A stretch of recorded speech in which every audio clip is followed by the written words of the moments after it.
Hello guys, welcome back to my channel. So ఇప్పుడైతే నేనైతే గుంటూరులోనే చాలా ఫేమస్ అయిన పచ్చి మామిడికాయ మసాలా కోసం అయితే వచ్చాను. మీరు ఇక్కడ చూస్తున్నారు కదా, పచ్చి మామిడికాయ మసాలా అయితే ప్రిపేర్ చేసే వీడియో ఇది. ఎగ్జాక్ట్ లొకేషన్ వచ్చేసి మన గుంటూరు గార్డెన్స్లో బ్యాకస్ ఫన్ ఉంది కదా, బ్యాకస్ ఫన్ పక్క సందులోనే ఉండిద్ది అనమాట మసాలా బండి. మీరు అక్కడికి వెళ్తే మీకు కనిపించేస్తుంది.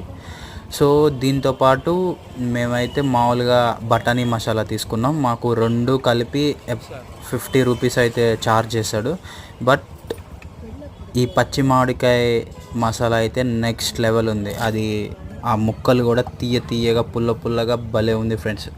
మీరు ఎప్పుడైనా సరే ఆ ఏరియాకి వెళ్ళినప్పుడు ఒక్కసారి అయితే ట్రై చేయండి. మీరైతే వావ్ అంటారు తిన్న తర్వాత.